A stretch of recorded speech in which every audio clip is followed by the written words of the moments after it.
tous, aujourd'hui nous sommes le 26, le vendredi 26 août et nous sommes sur le nord de l'île de Oahu. Et là voilà, pendant l'étape je m'arrête pour vous faire voir un petit peu le décor.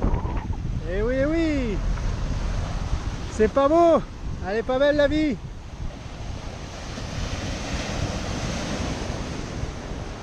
Voilà un petit peu ce qu'on voit toute la journée, tout au long de l'étape.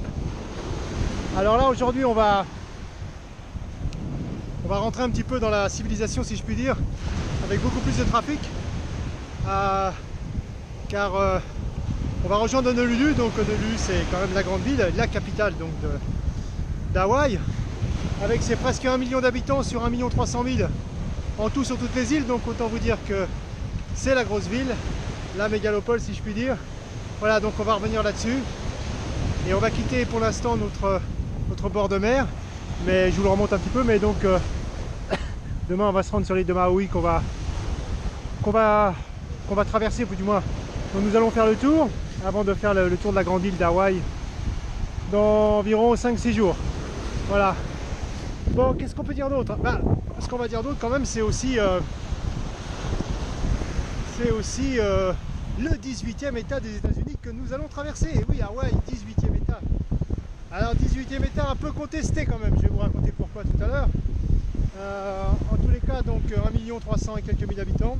Honolulu, capitale et principale ville, pour une fois ça rime. Que dire d'autre? Eh bien, alors à l'origine, les îles étaient peuplées de Polynésiens et de Micronésiens, donc 137 îlots, donc il y en a beaucoup qui ne sont pas habités bien sûr. Et puis en 1778-1777, James Cook donc est arrivé donc sur l'île d'Hawaï. Alors avant il y a un Espagnol qui est venu, mais bon on n'a pas tellement parlé. Donc lui en 1768 il arrive. Et donc il nomme je vous fais voir en même temps, hein. Il nomme donc les îles d'Hawaï les îles Sandwich, ils appellent les îles Sandwich. Et donc eh bien il y a une monarchie qui s'installe donc pendant environ une vingtaine d'années. Donc les rois se succèdent jusqu'en 1894 où la reine Liliuohu Olana, donc ça s'invente pas, est renversée. Donc le pouvoir est renversé par deux hommes d'affaires américains qui sont là depuis quelques années. Et ces deux hommes américains donc font appel à l'armée. Donc un patrouilleur était au large d'Hawaï et donc 64 marines et marins débarquent. Et donc c'est un coup d'état. Et le président de l'époque, le président des États-Unis de l'époque, n'était absolument pas au courant, ni Washington, donc de cet événement.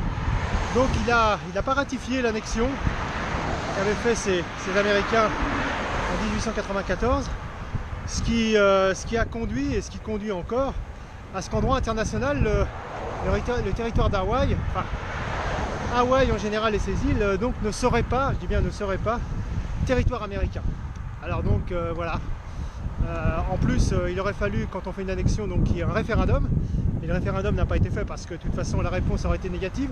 Donc double raison pour que justement en droit international ça ne soit pas territoire américain. Alors chose encore plus complexe, c'est que le personnage le plus connu aux États-Unis et le président actuel des États-Unis, Barack Obama, est né à Honolulu. Et donc en droit américain, pour être candidat à la Maison Blanche et pour avoir le poste, il faut être né sur le territoire américain. Et si on part du droit international, Honolulu n'étant pas le territoire américain, apparemment Obama n'aurait pas pu être élu à la présidence des États-Unis. Donc voilà, donc tout ça a suscité beaucoup de remous en 2008 lors de la première campagne de Barack Obama. Voilà un petit peu pour ce qu'il en est de ces îles. Une autre personnalité aussi qu'on connaît sous la nationalité australienne, c'est l'actrice Nicole Kidman, est née à Honolulu. Donc elle a la double nationalité si on considère Hawaï comme territoire américain. Bon, ceci étant, je vois mal les Américains aujourd'hui laisser une position aussi stratégique dans le Pacifique et se retirer d'Hawaï. Cependant, il y a quand même pas mal de mouvements indépendantistes pacifiques qui progressent donc sur l'île et qui font que, voilà, peut-être dans quelques siècles, pas tout de suite, quelques siècles, on aura peut-être une république indépendante d'Hawaï, je ne sais pas. Donc voilà un petit peu ce que je voulais vous dire sur Hawaï. En tous les cas, c'est magnifique.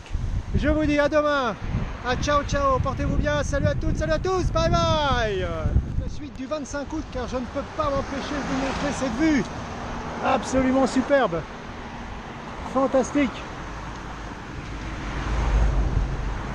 Alors j'avais oublié de vous dire aussi, oui c'est vrai que particularité d'Hawaï, Hawaï est sur le continent océanien. Et oui, on est en Océanie. On n'est plus sur le continent nord-américain. Voilà un petit peu ce que je voulais rajouter.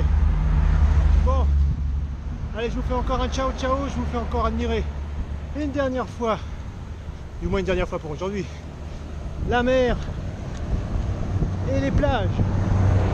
Ciao ciao, portez-vous bien. Salut à toutes, salut à tous.